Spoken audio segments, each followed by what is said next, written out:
Hey guys, welcome back. तो आज की इस वीडियो में हम लोग अपने स्टूडेंट मैनेजमेंट सिस्टम वाले प्रोजेक्ट से डेटाबेस कनेक्ट करेंगे। और उससे भी पहले हम लोग आज एक डेटाबेस बनाएंगे अपने प्रोजेक्ट के लिए। ठीक है। तो पिछली वीडियो में मैंने आपको बताया था कि हम लोग इस प्रोजेक्ट के लिए बिगिनर लेवल के लिए हम लोग PyMySQL यूज़ करेंगे। ठीक। और उसे इंस्टॉल करने के लिए भी मैंने आपको बताया था, आपको अपने टर्मिनल में, मैं यहाँ पे नया टर्मिनल खोल लेता हूँ, आपको फिर से बता देता हूँ। यहाँ पे आपको लिखना होगा पिप इंस्टॉल PyMySQL। ठीक है। तो यहाँ पे आप लिख लें, आप इंस्टॉल कर लेना। अगर आपने नहीं करा हो, मेरे में पहले से इंस्टॉल है तो रिक्वायरमेंट ऑलरेडी सेटिस्फाइड है।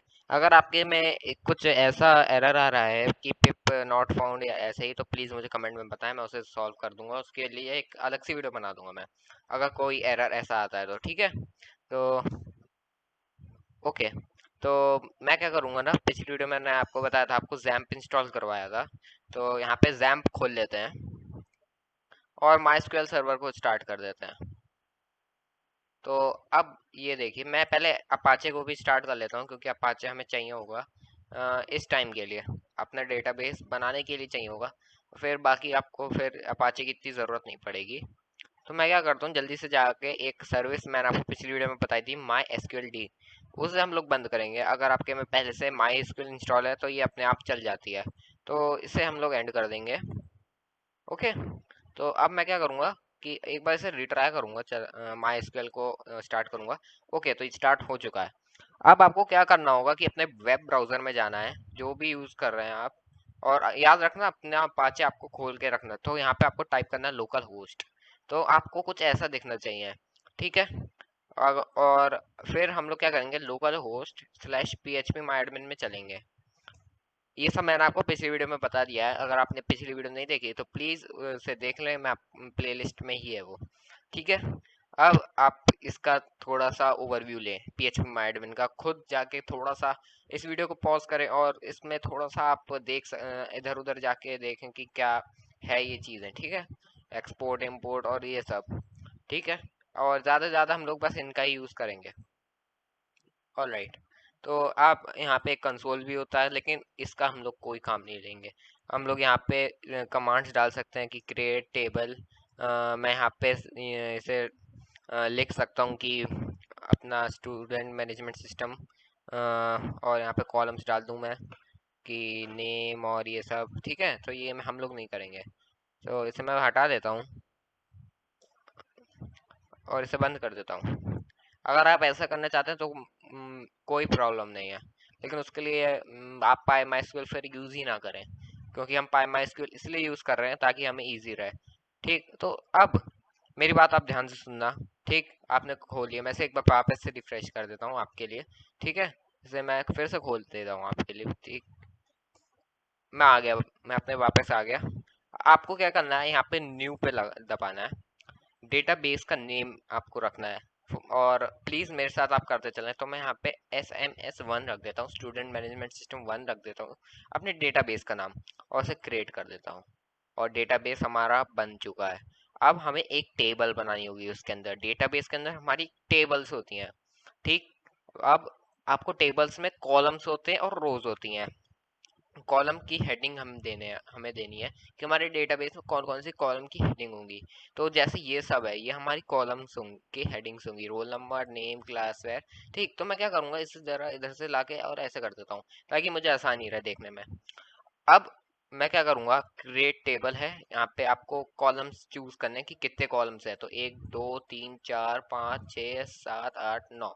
तो 9 कॉलम्स है, मैं यहाँ पे 9 कर देता हूँ। और टेबल का नेम हम लोग दे देते हैं डेटा। ठीक है। मैं यहाँ पे गो करता हूँ।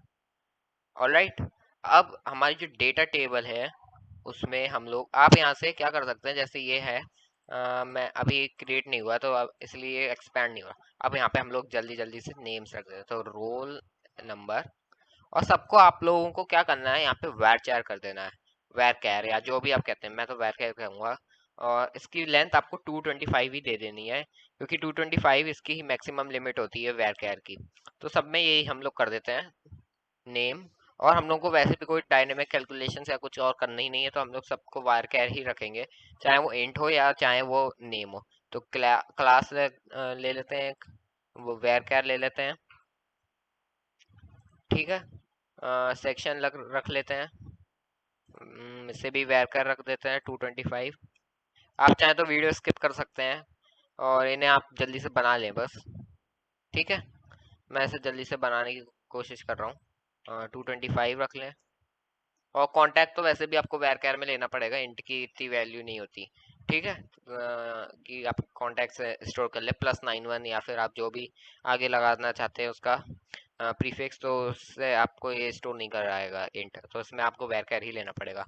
अब कांटेक्ट के बाद हमारा रहेगा फादर्स नेम, तो मैं यहाँ पे वही नेम लिख रहा हूँ जो कि मेरे इसमें जो टिक इंटर का वेरिएबल है, वही नेम लूंगा मैं। ठीक है, तो एड्रेस, कोई ऐसा ज़रूरी नहीं है कि आपको सिर्फ वही नेम लेना है, ताकि हमें ज़्यादा कंफ्यूजन ना हो। अगर आपको वैसा हो भी रहा है तो आप इसके आगे 1 लगा दें, या कोई भी डिफ्रेंशिएट करने के लिए आप लगा सकते हैं।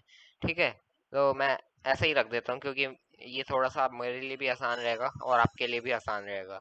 और जहाँ पे भी डिफ्रेंशिएट करने की ज़रूरत पड़ेगी मैं आपको बता दूंगा कि कहाँ पे हमारा डेटाबेस यूज़ हो रहा है, कहाँ पे हमारे वेरिएबल्स यूज़ हो रहे हैं।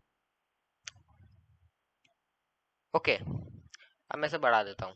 अब यहाँ पे हम आपकी सारी सब कुछ बन गया होगा। ओके, अब आपको यहाँ पे क्या करना है, यहाँ पे सेव पे क्लिक कर देना है। अब आपकी ये टेबल पूरी की पूरी बन गई और हमारा डेटाबेस तैयार हो चुका है। और आप यहाँ से एक बार, मैं ऐसे क्या करूँगा, इसे वापस से रिफ्रेश कर देता हूँ, ताकि आपको कोई अगर कोई शक हो तो आप यहाँ से देख रहे हैं। तो मैं यहाँ से PHP माई एडमिन में जाऊँगा, और ये हमारी जो डेटाबेस है, इसको मैं एक्सपेंड करूं तो यहाँ पे एक टेबल मिल गई हमें डेटा। अब वो देखिए, ये इसमें हमारे खाली सिर्फ हेडिंग्स आए हैं। हमारी एक बिल्कुल नई सी हमारी टेबल बन गई है। ठीक, और यहाँ पे अब हमें जो हमारा डेटा होगा इसके अंदर रोज में जो हम भरेंगे, वो हम लोग इसकी मदद से भरेंगे, अपने प्रोजेक्ट की मदद से, जो कि हम लोग इस और सारा डेटा हम लोग इस विजिट में फेच करेंगे। ओके, और ये आपको ध्यान रखना है कि सारी की सारी रोज जो है बिल्कुल जैसे इसमें 3 6 7 9 है, तो आपको 9 ही रखनी है, आपको कोई ना बढ़ानी है ना घटानी है। ठीक, जैसे आज करा है हमने वैसे ही आपको करना पड़ेगा। और हमने अपनी सक्सेसफुली टेबल बना ली। मैं टेबल के बारे में आपको और क्या बताऊं, अगर आप एक्सेल चलाते हैं या फिर वर्ड में आपने टेबल बनाई हो तो आपको टेबल के बारे में पता होगा। और एसक्यूएल में वही सेम टेबल होती, बिल्कुल सेम चीजें होती हैं।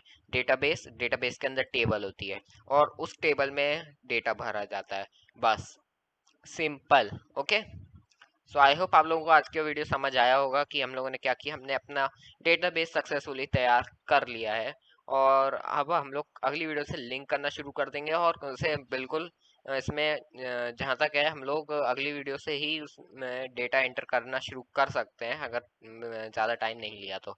ठीक है, सो आई होप आप लोगों को समझ आया होगा डेटाबेस हम लोग कैसे यूज़ करते हैं अपने प्रोजेक्ट्स में। तो प्लीज़ सब्सक्राइब करें चैनल को, काफ़ी लोगों ने सब्सक्राइब नहीं करा हुआ है channel, so please channel subscribe कर दें। अगर आप ऐसे ही और प्रोजेक्ट चाहते हैं पाइथन में, और सारी चीज़ें जैसे एआई हो गया और बहुत बहुत सारी चीज़ें, बॉट्स हो गए, जो अगर आप बनाना चाहते हैं, हम लोग सिर्फ टिक इंटर की बात नहीं करेंगे।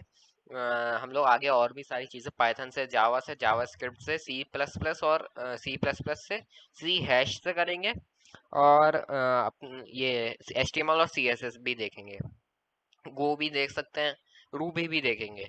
तो जो चाहें आप, जो भी आपको मन करे आप प्लीज़ कमेंट करें, जो भी आपको देखना हो मैं उसे पक्का लाऊंगा। तो प्लीज़ सब्सक्राइब कर लें इस चैनल को। So thank you so much guys for watching this.